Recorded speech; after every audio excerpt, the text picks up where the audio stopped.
All right. Okay. Hello, everyone. This is Dwight Woods, the Jeet Kune Do Rebel, and welcome to the Jeet Kune Do Dialogues episode number 158. This is with Albert Grajales. I hope I'm pronouncing that correctly. As you guys are logging in. Oh, perfect. Yeah. Yeah, it's excellent. The J's pronounced like an H, so excellent. Right. Yeah. You see, well, I've been in Miami long enough, so I should know how to. As a matter of fact, you know what? I gotta ask you something, right?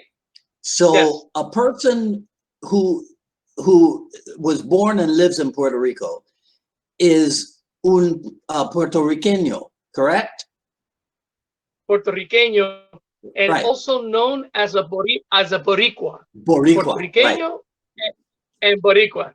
Okay. Now, if you are in New York of Puerto Rican heritage, you're a what? Okay, they call us oh my God, Puerto Rican. They call us Puerto Rican. Okay. Yeah, Puerto Rican. But now, what are you if you were born in New York but moved to Puerto Rico? Like happened to me, I was born in New York. Like you, yes. Yeah, sure. So yeah, I'm still Boricua. I'm still Puertorriqueño, but from a heritage. Okay. Even though I was born in New York, it's like J-Lo. J-Lo was born in Mark Antony in the United States, but they call themselves Puertorriqueño for the heritage. But you know, we're all Americans because you know Puerto Rico is a non-incorporated territory of the United States. So we are all American citizens. Now that, you know, that's an aspect, I think, of American history that not enough people are familiar with. No. At the beginning, the majority of people that thought that we're like an independent island, an old nation.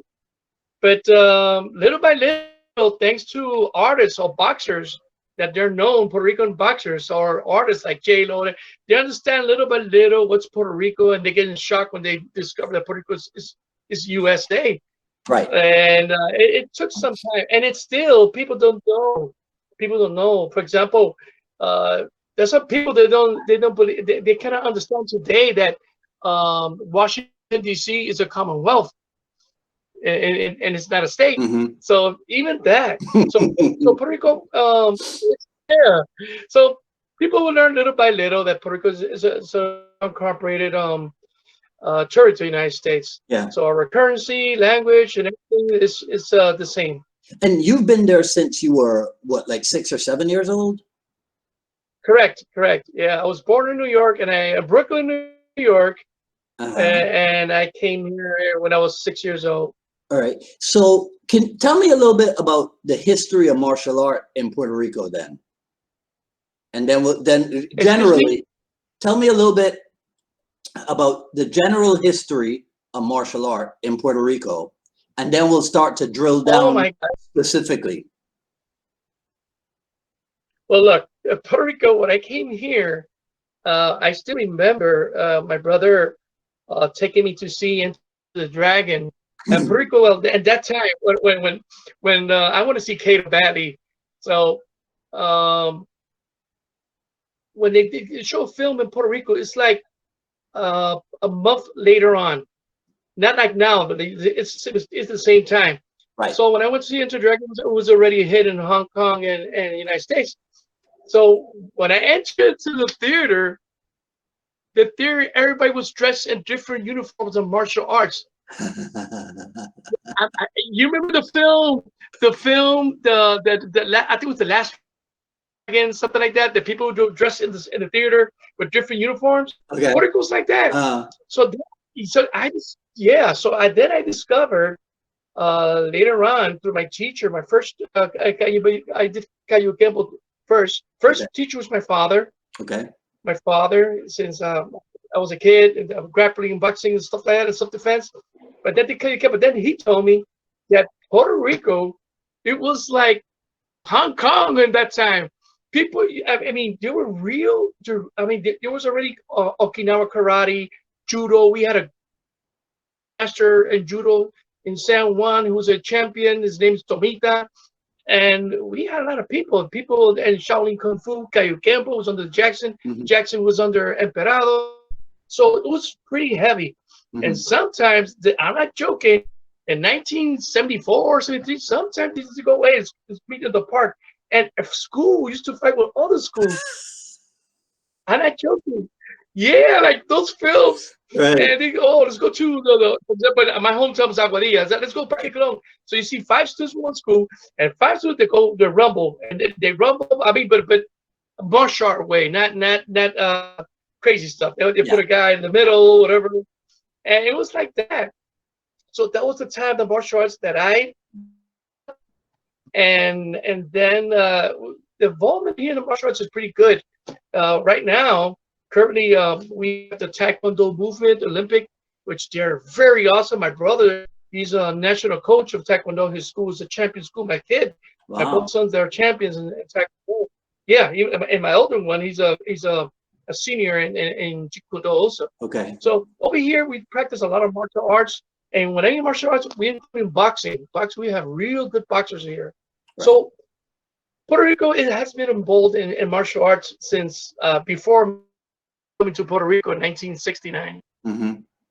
Yeah. I didn't know it was that much of an involvement. I mean, I started visiting Puerto Rico in '79, I think it was, because to get to any of the islands, most of the times you had to go through San Juan, and connect into the other islands. So that's how I started. But that was before I had officially started in Jeet Kune Do, right? So okay, so you trained in what for how long, and then what was your introduction to Jeet Kune Do? Well, like I said, my first instructor was Caillou Campo, and I had studied under Eddie Saga and Jackson. Like I said, you're direct students of Emperado. From there on, I did a little bit judo. And then from there, I went to Kung Fu.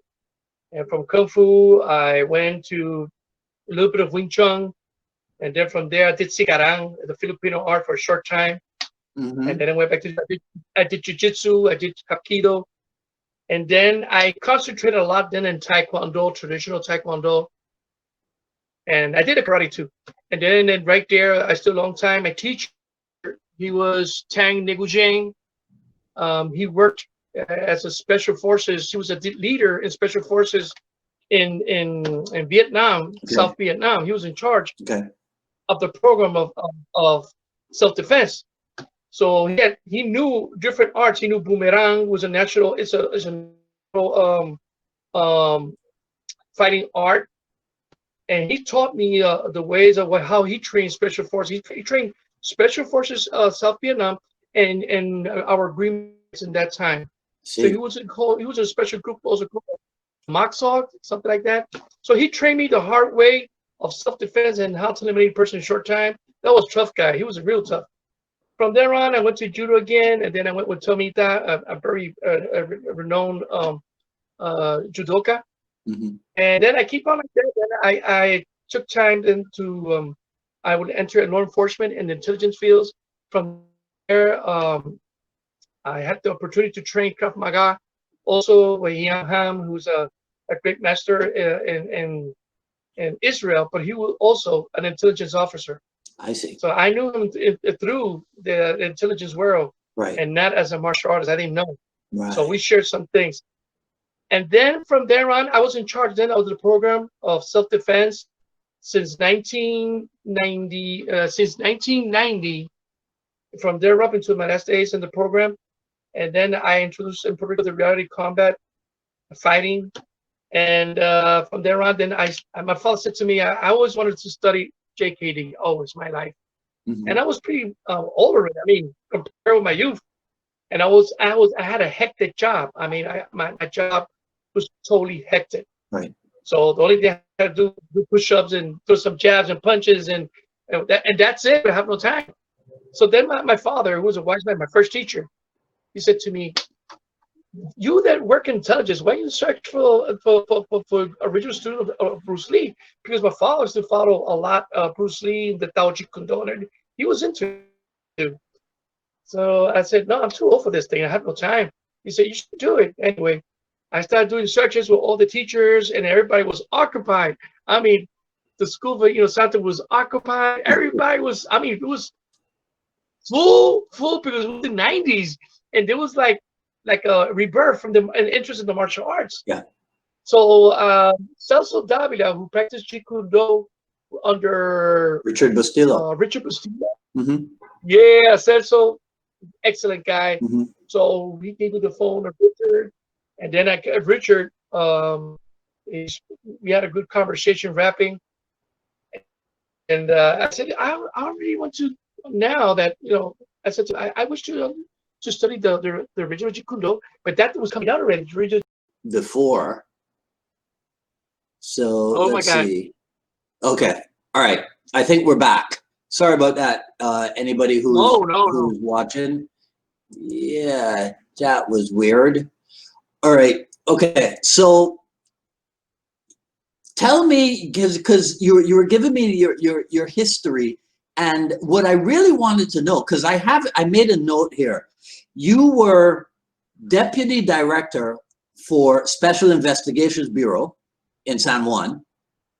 You were supervisory agent in charge of the Attorney General's security detail, and you were agent in charge of Interpol division in Puerto Rico. So yeah, who was it that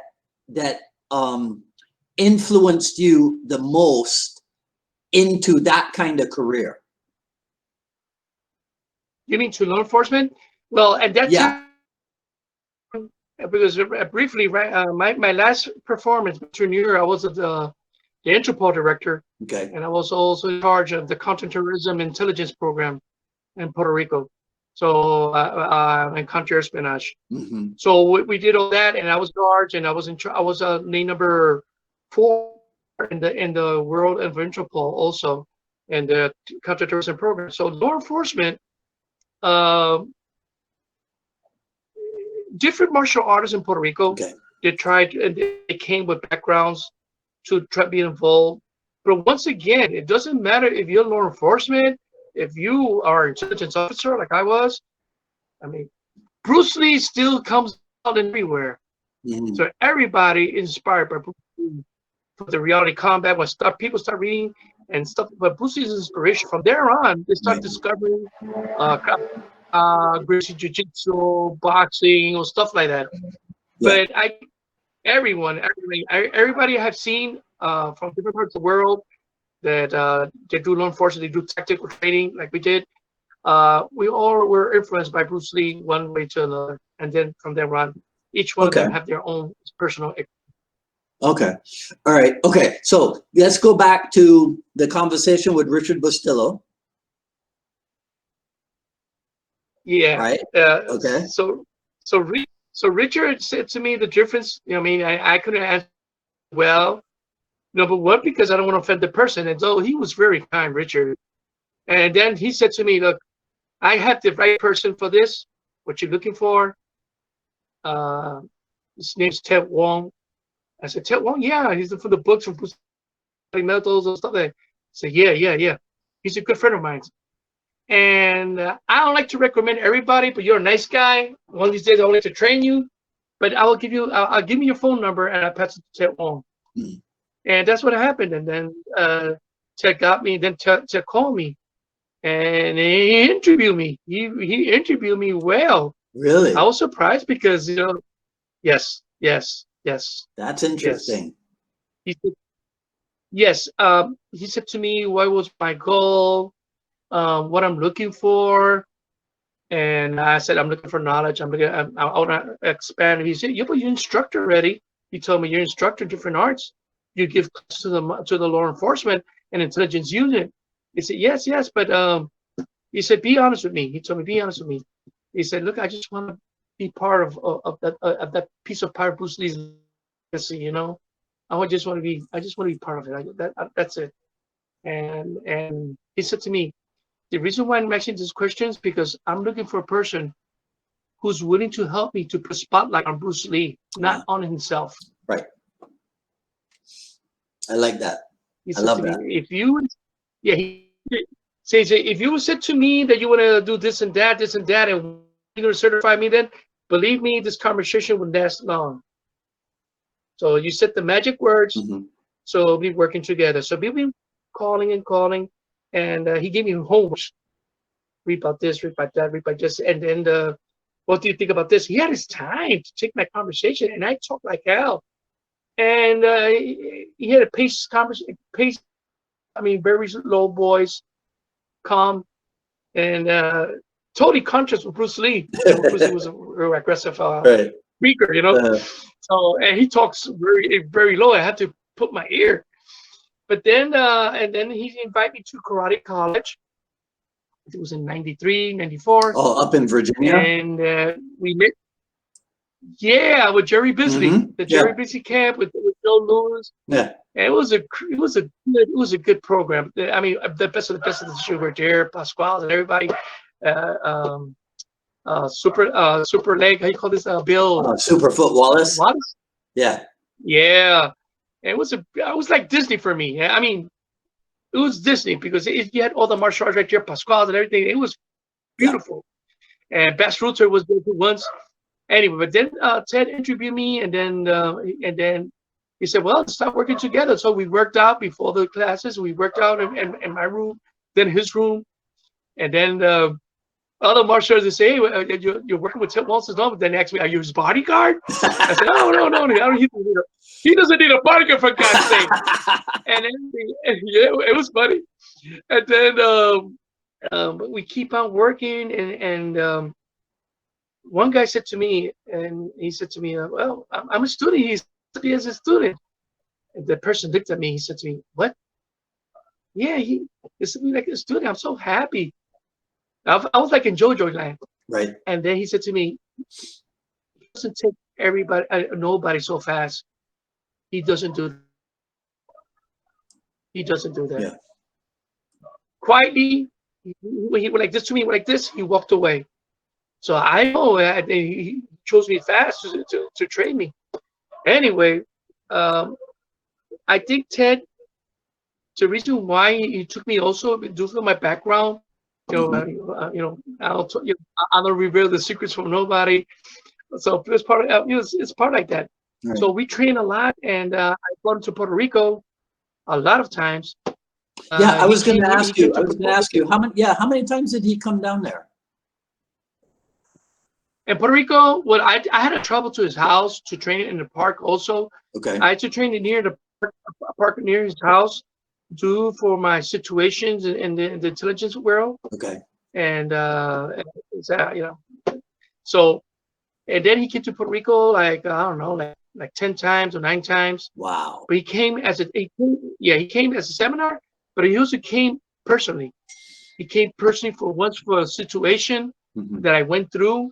A difficult situation. I can say it now because I'm a happy man and married, but I was going to divorce, and he knew the family. Ted knew the family. He took my kids when they were like months in his hand, 1 month, and he used to train the big one, Albert Lee, the eldest one, and it hit him hard. It hit him hard. So he came specially to encourage me to go on. Wow. I'll never forget that. Wow. Okay, he came. Yeah, he came, That's and especially incredible. to say, look, he came 2 times, and then he was of a difficult time, but we spoke about it. So I can say this: maybe I'm not the best student that he has, maybe not.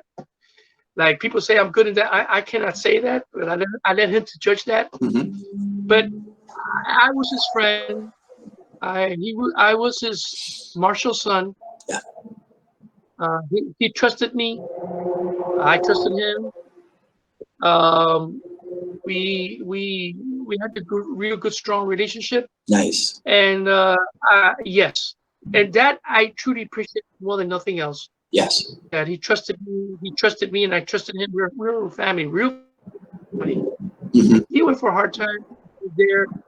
I went to a hard time. He was there, and no one's a good teacher.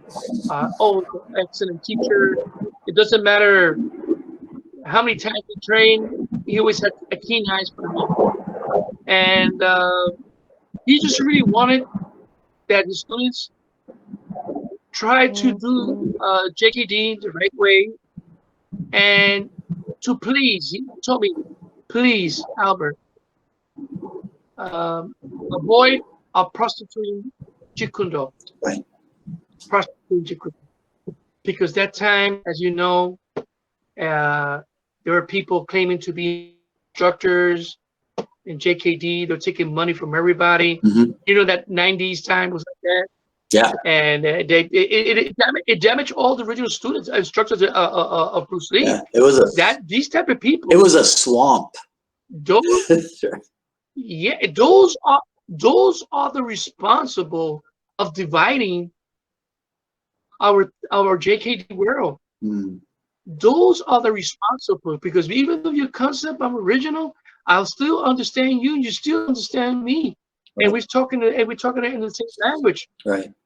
You see? Yeah. It's like music. It's like, hey, let's say let's talk about Van Halen. So Van Halen is one of the greatest guitar. He plays Eruption, and everybody now plays Eruption. His guitar technique.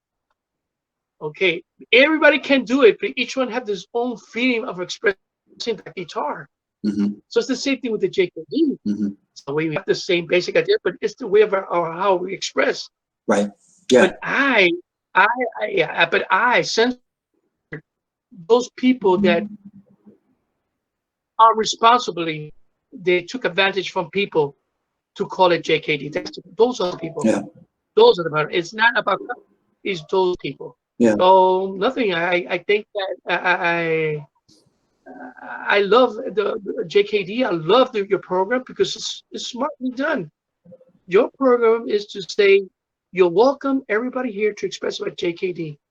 You know, right. And you give an opportunity for the viewers to see all angles in a respectful way. Right. And that's very, very nice. Well, I appreciate that. Did you travel with Ted Wong? We were going to travel Santo Domingo. We were going to travel Argentina, but when we was going to travel to Argentina, there was a big movement, and there would be, the government was in a state of emergency, so we didn't. But yes, inside the United States, I traveled inside the United States. Okay, yeah. Now there is, I read this. You made history by, it was Puerto Rico, some kind of award to Bruce Lee, and you were like the first country in the world. What was that? Tell me that story. Well, it wasn't 91, no, 95. I'm sorry, but it's that I was working with the government, so I came up with an idea of giving recognition to Bruce Lee, and I wanted to be the United States, you know, to give that recognition. It was mostly Puerto Rico. So I was able to contact some senators and people from the government, and the governor will, yes. So the governor will. I was working with the governor. Logically, I was in charge of his national security issues. Right. And then we were able to do that recognition. Not only that, we gave him the recognition by the Senate, and also my hometown, they gave the key to Bruce Lee and to Ted Wong.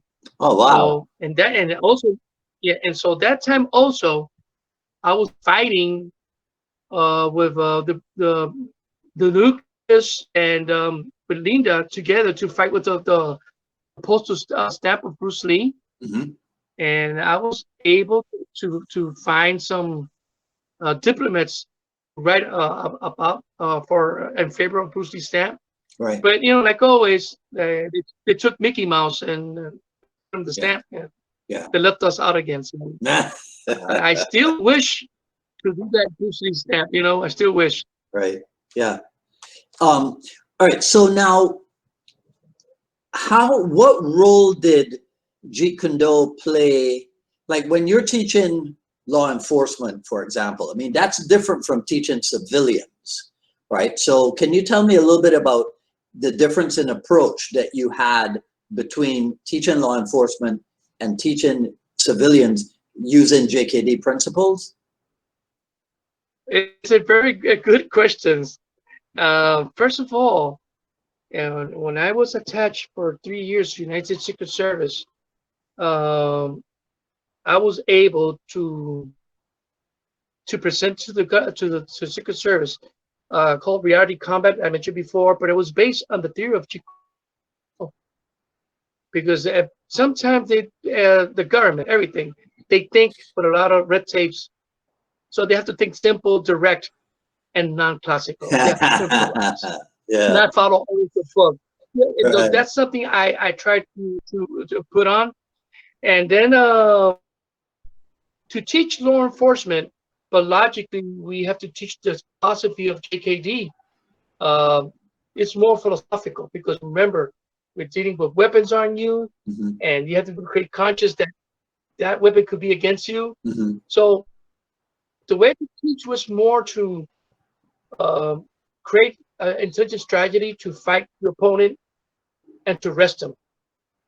Now, when I teach intelligence or special forces, that's different.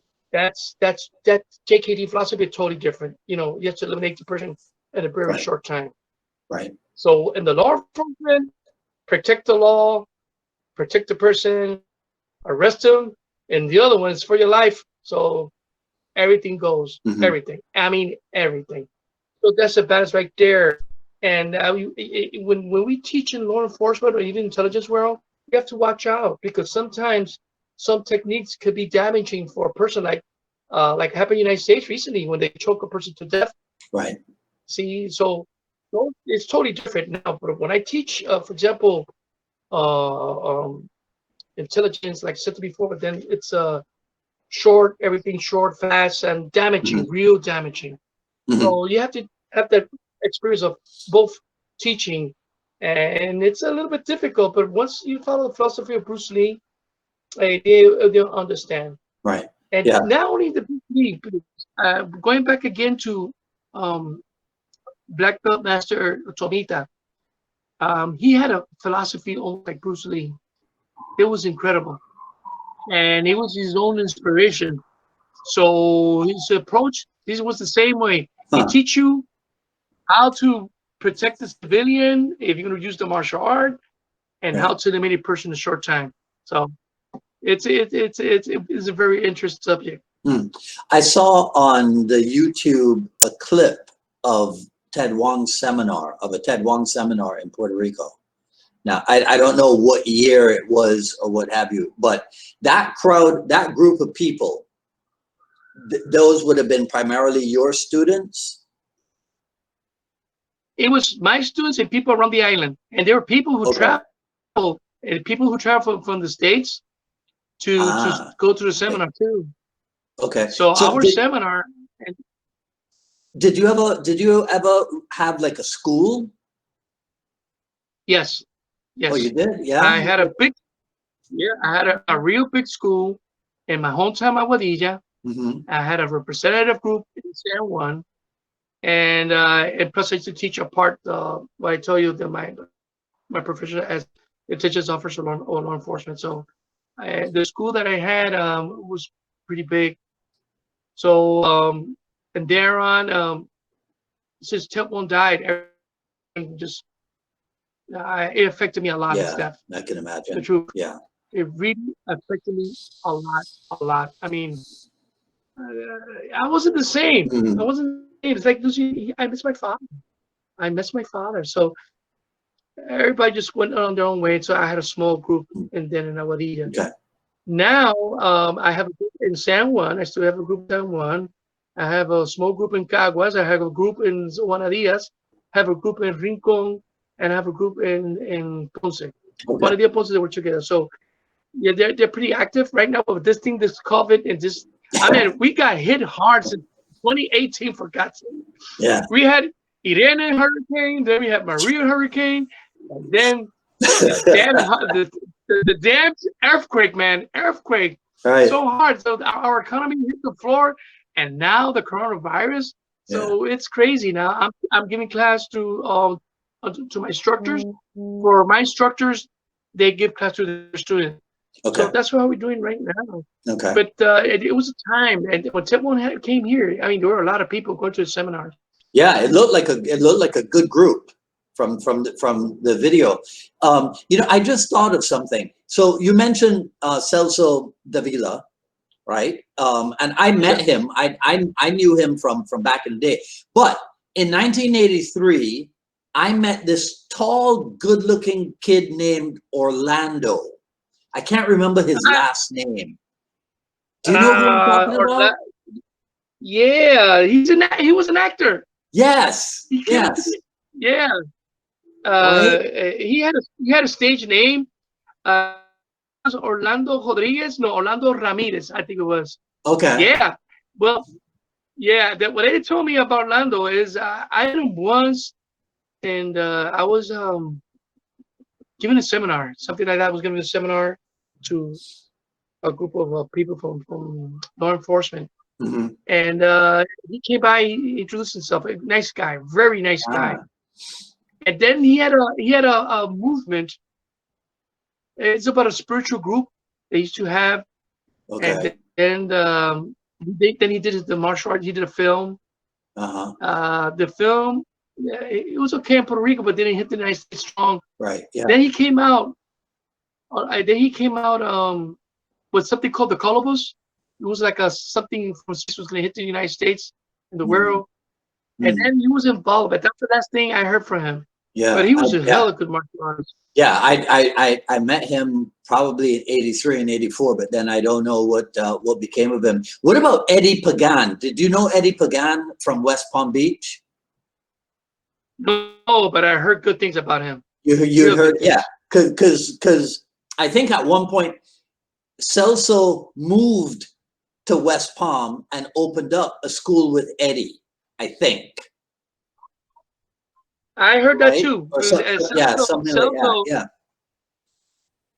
Yeah, but I think it was Eddie Pagan was also on the Richard Bustillo, right? Yeah. Yeah. They were all Richard boys. Yeah. Wow. Yeah. So yeah, he went down there, but I don't know where Celso right now either. I hope him well. I hope I wish him all the best. Yeah, they're nice guys. There's so many people from because we're so old, we've been doing this for so long. There's so many people. Right? Yeah, I mean a lot. Yeah. And the thing is, in Puerto Rico we get along because when I went to open but represent the Ted Wong over here, Richard, when we started giving seminars, Richard told us to send people to me. I sent my students to Celso. Yeah. To take care, to be together, work together. Right. We didn't have that problem over here in Puerto Rico of whatever is the original concept. We didn't have that problem. We're a big family over here. So if we were different idea of thinking, okay, slightly. Yeah. But we all had to get along. We all did get along. Thanks God in here in Puerto Rico. The first Miami seminar, I didn't bring Richard. It was another guy who brought him. But there were, if I remember the numbers, there were 13 people at the seminar. This is 1988. So there were 13 people at the seminar. 11 of them were from me. Oh. Yeah. Wow. Right? Because I was like, well, of course we support Richard Bustillo, right? And this was even before, this was a year before I started bringing Inasano to Miami. Okay. Right? But the idea was always, doesn't matter who it is. When Ted Wong came to Miami, a bunch of us went to see him as well. Because like you were saying earlier, we all have Bruce Lee and Jeet Kune Do in common, right? So correct. Right there, that makes you family. Right there, that makes you family. Right there. Yeah. That's the same for everybody. We're a big family. Sometimes people don't understand each other or whatever. But the truth is, when you see the second generation involved with the students more.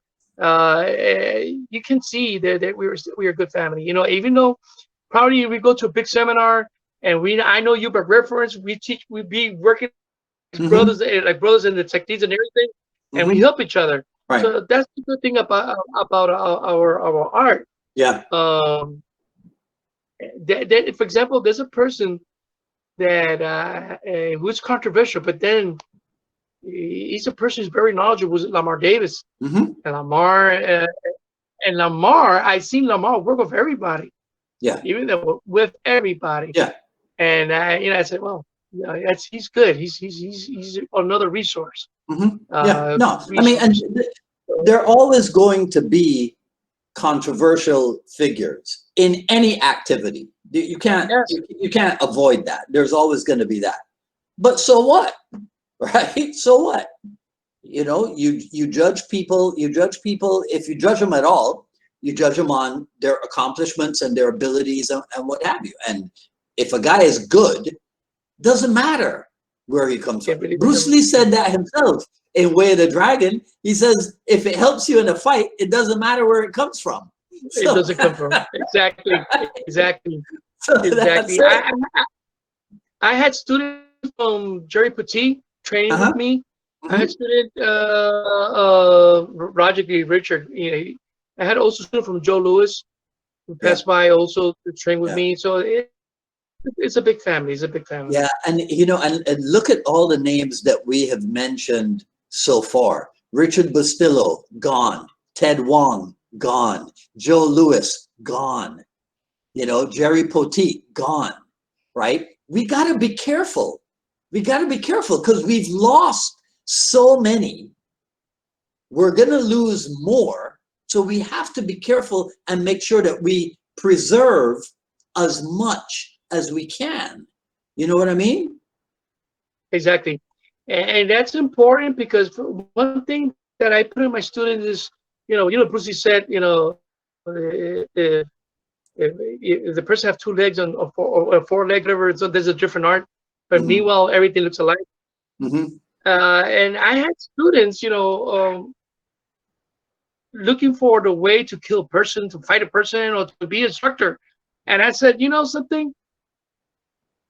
That's good, but the best thing is to learn history, because that's the only way we could preserve the art the right way and push the person the right direction. So JKD is, I mean, people compare JKD with mixed martial arts in the fighting way, expression, yes, okay. Right. But I think that a good martial artist should know history. Yeah. You know, like Bruce Lee said once, we have to respect the founder of the art. And that's very important. So today's student, they want fast food things. Everything like fast food. On a train, kick, punch, punch, punch. But they don't know. They don't want to know about Bruce Lee, his history. Right. At least, you know, that's the story of Jeet Kune Do. That's very important for me. Yeah. So I try to my students to be involved in at least in the history. What is the best explanation of what Jeet Kune Do is that you've ever heard, or that you came up with? The best explanation of what Jeet Kune Do is? Well, logically, it's something that I still trying to understand, to explain to my students or to a person who doesn't know Bruce Lee. But first of all, I see Jeet Kune Do, Bruce Lee's way of philosophy and expression of the human body about life, not only martial arts, but life. He used martial arts to express his feelings, to express his philosophy. Right. So not everybody does that. They do the opposite. They write it down. He uses his body to express art, to express honesty, to express a science. I mean, you understand, Bruce, he was a psychologist. He was a natural psychologist. And he was a motivator. Yeah.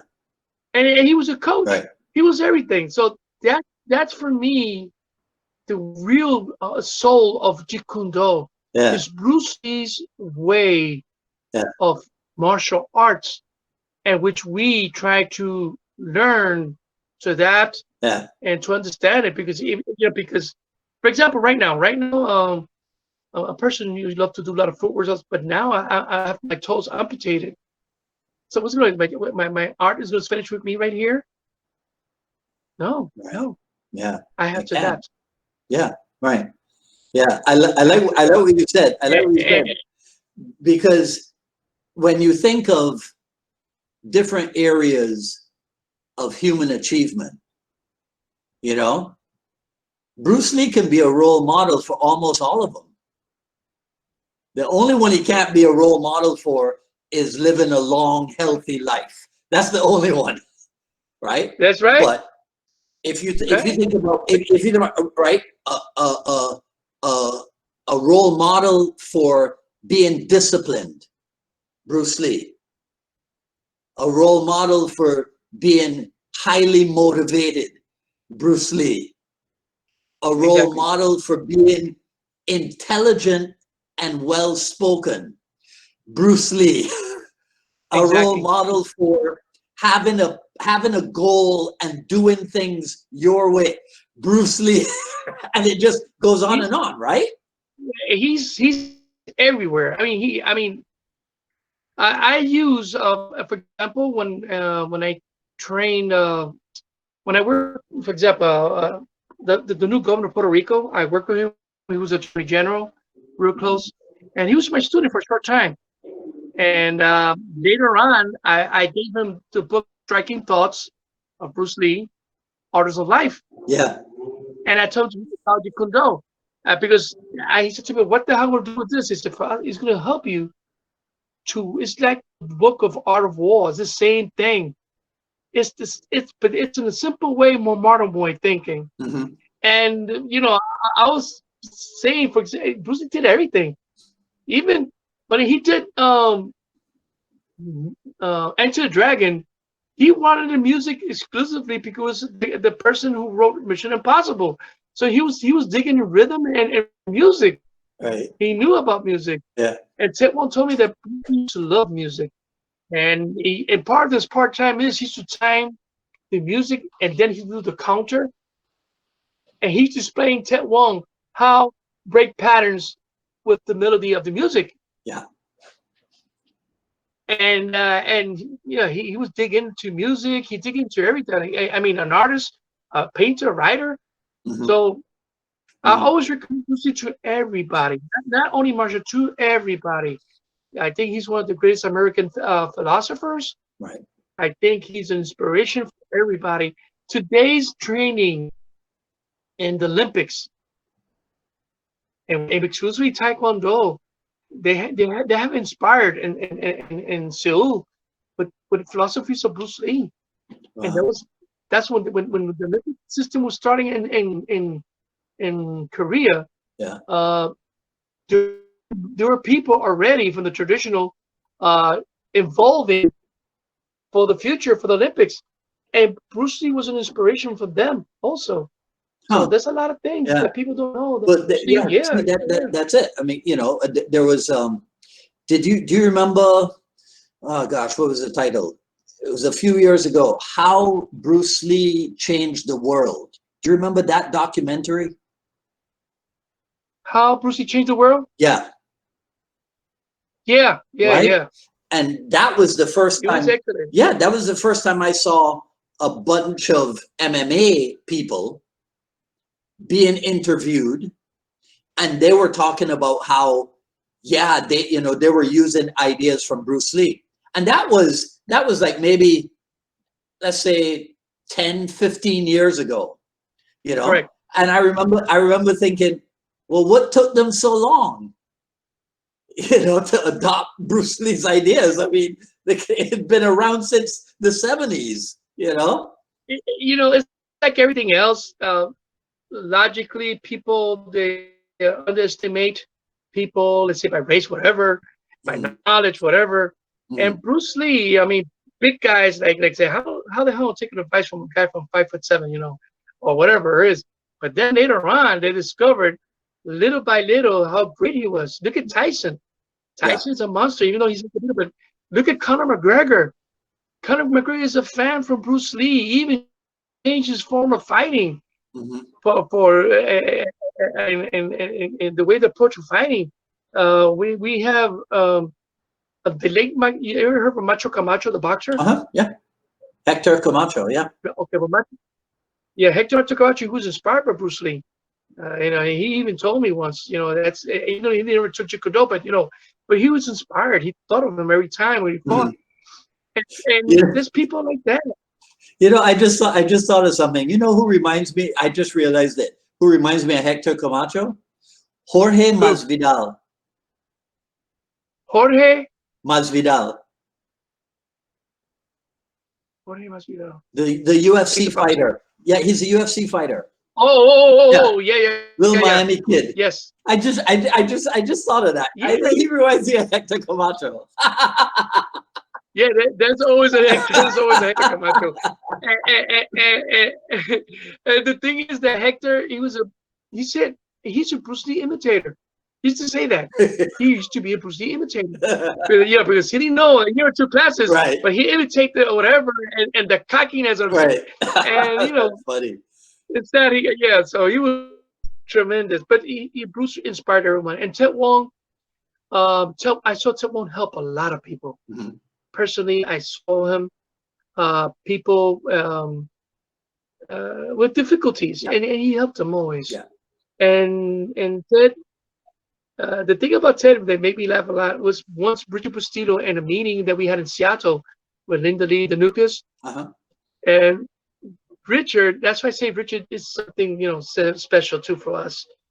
And he said the time that Bruce Lee, when Ted got in, he wasn't invited, but then Bruce Lee told him to stay. And then when the sparring started, Ted Wong got his ass kicked.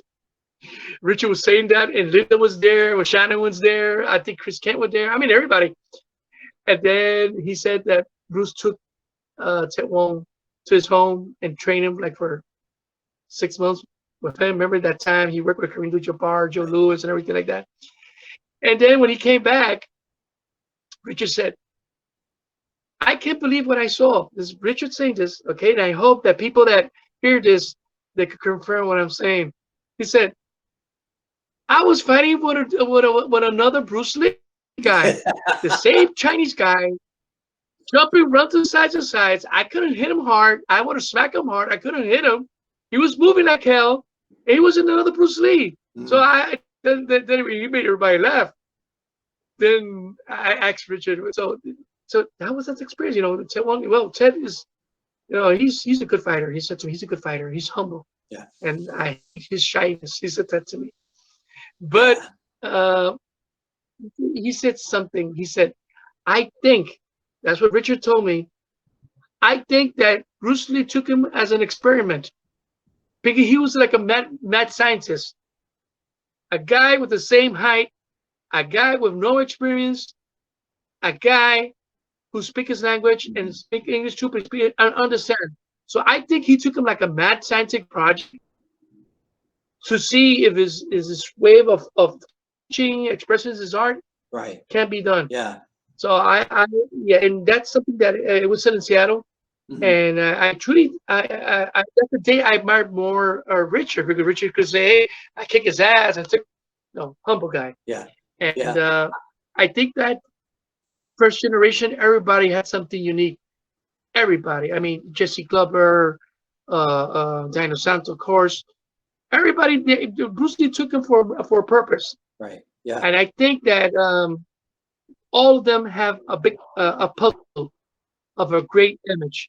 Yeah. So Ted, we have to keep Ted was a big fan of boxing, right? Very big fan. So he must have really, he analyzed boxing. So yeah, he must have really enjoyed Puerto Rico then, because of all the Puerto Rican boxers.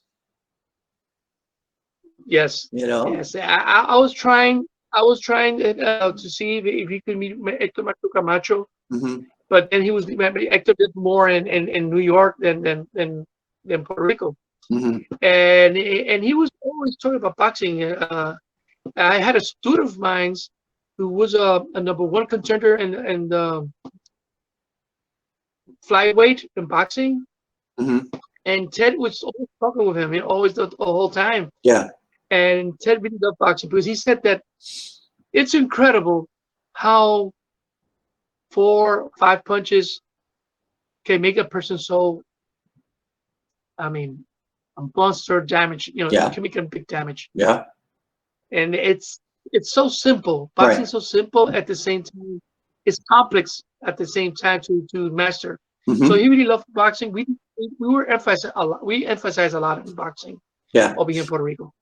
Hey, you know what? I think when it comes to boxing and like boxing footwork, I think Ted Wong floated more like a butterfly than anybody else I've ever seen. I mean, he had a footwork incredible.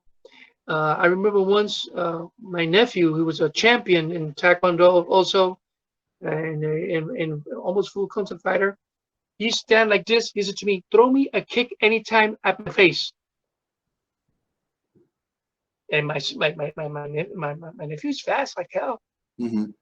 And he tried, and he just slightly moved to the side. Not big movement, not broken, just slight. And he said, "Do it anytime when you want to." He said to my nephew. We had people from different arts visiting that seminar. Mm-hmm. From Puerto Rico, Wing Chun, karate, everybody, mixed martial arts too. So my nephew threw him a kick a couple times, and he moved like Muhammad Ali, Yeah. like Mayweather, with the footwork, and we were shocked. And then later on, he took another person. Then the person tried with jabs. He didn't tell. They said nothing to Ted Wong. He tried with jabs. At the same time, Ted just move and parry, and he something that people say to me. If you talk with all the Bruce Lee Ted Wong students, Ted explains some things to different students. I mean, we all have the same curriculum, Mm-hmm. but each one of us had something a little bit like personal. Because Ted was a mad scientist too, huh? Yes. Yes. So yes, he was. So he said to me, "Have you ever thought of microsteps?" Microsteps? Yeah. All the footwork that you're doing in a make-believe or short. And I said, "What?" I couldn't get that. Uh-huh. He said, "You're a heavy guy, so you have to do things precisely, to move, to enter.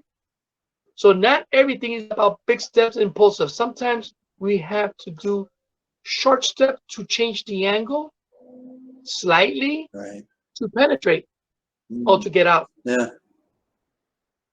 So that's something that Ted taught us a lot. I mean, taught me a lot. To try to avoid the big movements if it's not necessary.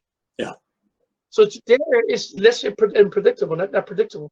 Right. So that's something that I think that was a present that Ted left us, and that's something that I always applied in everything in life. But sometimes, and when we applied our emotions to any situations, we have to do it by not completely blindly involved. We have to sometimes have to hesitate to change direction in the moment.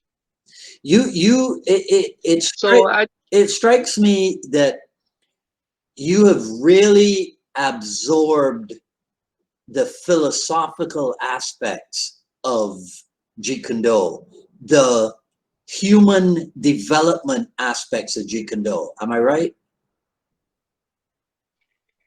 Thank you for saying that. I mean, that's a big, but the truth is, it's like everything else. All hardware works with a software, and the philosophy is the software. That's our philosophy. So if that's our philosophy, I was able to apply the philosophy to train, like I said before, law enforcement, military personnel, intelligence officers, because not only the art, it was the philosophy. Mm-hmm. The philosophy, even I will apply it in self protection or even in shooting, you could apply all this philosophy. Yeah. I'll tell you something, anything, because right now, I remember now talking with you, this girl who took class with me, and she was a gymnast, but she was inspired by Bruce Lee, and she was a gymnast. Wow. So, well, Yeah. but I truly believe that the philosophy is very important. That's why I think that today's Jeet Kune Do practitioners should get into the philosophy, okay, and make it simple. I mean, it's like the Bible. It's like the Bible. If you read the Bible, read it by inspiration. Don't read it as a book of science, because then you'll break your head more and more and more. So take it when we read the philosophy of we should take it easy, calmly, logical. Yeah. Try to stay logical. Yeah. Okay, and it will come little by little. And during the time, for example, when I read Tao Jeet Kune Do, I was what, like 12 years old, 13 years old. Yeah. Yeah, and I read it, and I was a kid. That was a gift for me. Then I read it again when I was what, 18 years old. Totally different thinking. Totally different. Then what I read it hard. So each time I'm getting matured. Now I'm getting older, getting wiser. Yeah. So I see things totally different. Totally different. Yeah. But I logically think that, its philosophy is important in history. And to understand Bruce Lee philosophy, then to understand the man behind it. Mm-hmm. So it's a great adventure. It's a great adventure. Mm-hmm. And then we have to see it as a philosophical, but also we have to see it as a human conduct. Okay, the human conduct of Bruce Lee. Yeah. So what make him do that? What make him think? I mean, it's like Einstein. Why Einstein did whatever he did? Why all the Greek guys, and that's why Bruce Lee was a phenomenon. He was a phenomenon. Yeah. Yeah. He was a phenomenon. So his philosophy, I think everybody should work on it. It doesn't matter if you do martial art, not martial art. It's something you could apply in every day. All right. So hey, listen. So what are the plans for Jeet Kune Do in Puerto Rico in 2021? So right now I'm going through very difficult time with my health. Like I said before, that's why I lost the spotlight in the world. But my respect to all my brothers and sisters of Jeet Kune Do, and I'm sorry that I had to get out a little bit because the health issue was very strong. Yeah. But my heart is still in. And as soon as possible, this coronavirus thing, people are getting injected with the new Vaccine. syrup. Mm-hmm. And now, well, then I try to go up public again to establish the JKD movement. Nice. Again with the help of my students. So Nice. little by little, and then let's say we could do an open seminar and we invite you guys and we go down there. Yeah, man. I'm crazy to do that again. Yeah. Sweet. All right. Listen, so I like to finish up. I'd like to ask people if there's, well, two things. One, the best way to get in touch with you. And then two, is there anybody you can think of that I should get back on the program or that I haven't even had on the program as yet? Oh, sure. Like I said to you before, first of all, you can contact me by Facebook. It's called Albert Grajales, and there you have my contact. Also, and LinkedIn. Okay. I have my professional profile there. And I sent my request to you today, and there you could also get the contact in LinkedIn. Okay. And Facebook. Okay. And also, but if you put Albert Grajales, you can find my professional profile everywhere. And I'm right now. I'm open for questions and anything that I can do to help the legacy of Bruce Lee to go on. Nice. I made a promise to Ted Wong to keep it up as a legacy. I love Ted Wong, and that's the reason why I'm trying to go back again but like I said to you in Puerto Rico, palante to go for it again. I wish to see you interviewing. I mean, you have interviewed a lot of people, Mark Stewart's, a lot of people who were influenced at for Bruce Lee Jeet Kune Do. Like I mentioned before, I wish that Tommy, if you see this program, you should do it because you're a good resource. Ted was a first student. Yeah.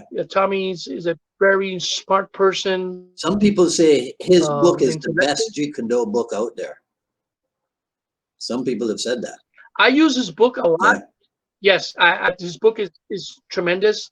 Terry Towns' book, also, and Joaquin. Mm-hmm.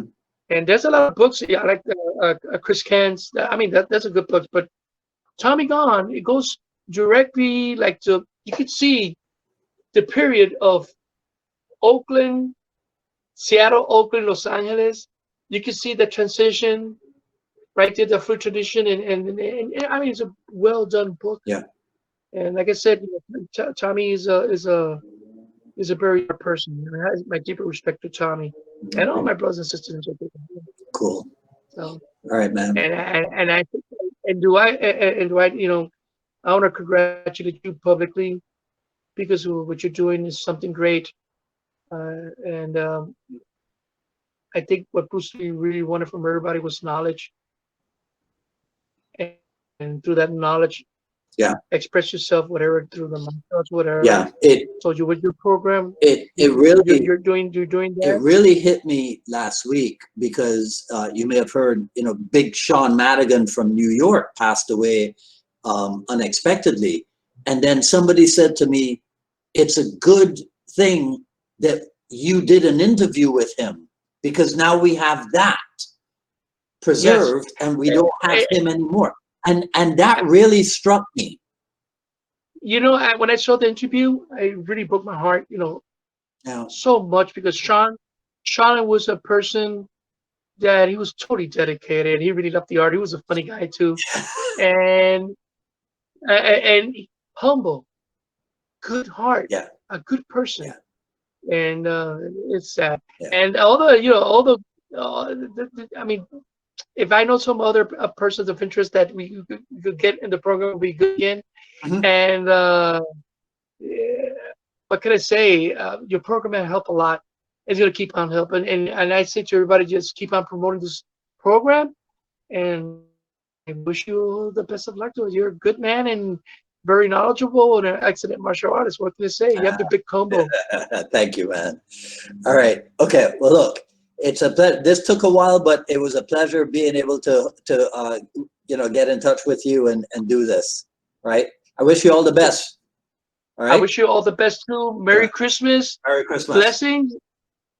And listen to every Merry Christmas and walk on. All right. Take care, buddy. I'll talk to you soon. Thank you.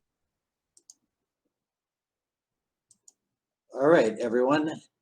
That was, I didn't even finish his intro when we started an hour ago, but that was episode 158 with Albert Grajales.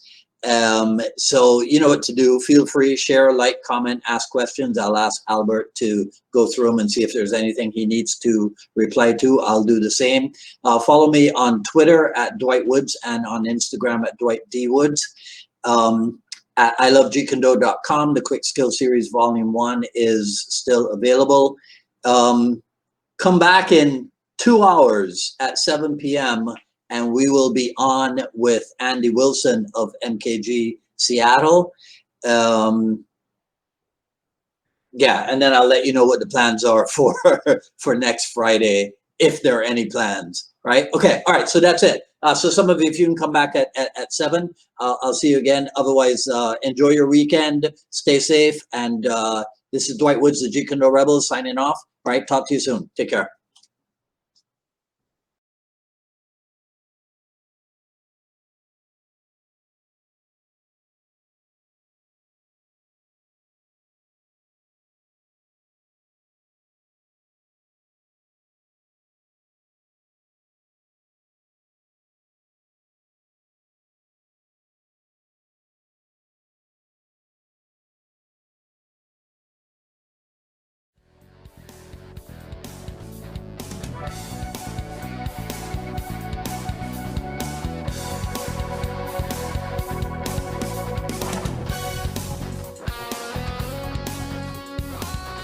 Ankle push off, okay, the whole day is because you have to understand the sequence, the motion. But the final product, what 3-point land here, the hand will land here first. And then the front foot have to be corner. Now, if you land, the foot land first before you touch here, you do it wrong. Okay? So in the beginning, okay, it's all more mental. It's more mental there. You have to overcome the mental barrier. Okay? The first day, the hand have to move slightly first. Wait a second. Okay? Wait a second. And then the back foot. Okay? Back foot. Now, this punch is more like a fencer. Okay? The fencing, single strict thrust. One motion. Okay? That's the way to launching your punch. Like a fencer. When you land a punch here, more like a boxer. It's by at the end, because the gravity, you're going to land. So just before you land, you have to touch here. Now, once you land, before you touch the pad, what a force, what a power go to the ground.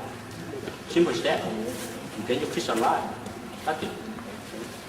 What you do is, so when I throw punch, stay right there. Don't move.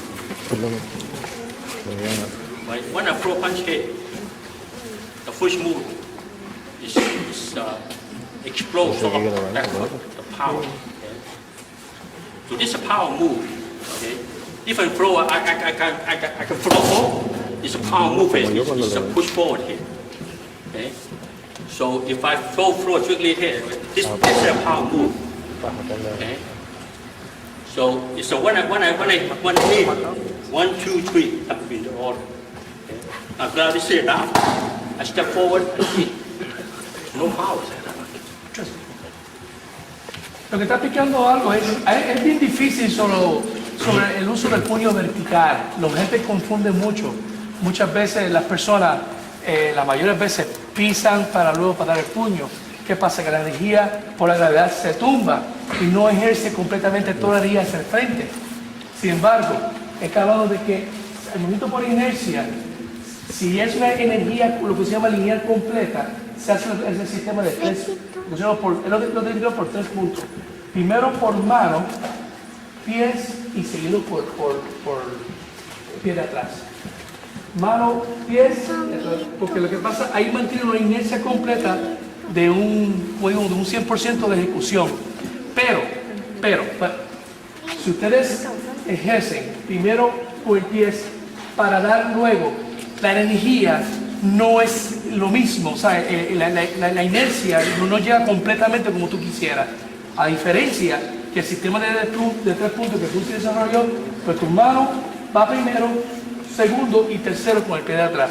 ¿Entienden esto para ahora? Ese ejercicio que vamos a hacer ustedes. ¿Sabe? De eso se trata la excelencia en Bruce y Jeet Kune Do. Right, so watch me now, okay? The hand moves slightly first, okay? But important, don't think about this foot, okay? It's not step forward, it's a push forward. O sea, no caminen con eso es el movimiento explosivo, lo que se conoce por push forward en español. Que no piensen sobre esta pierna. Okay. So composure stand, the alignment, okay? We just talked about earlier. Usted va a practicar el body structure alignment con el alineamiento de piernas arqueado, como estoy diciendo. To make sure the heel is always up the heel.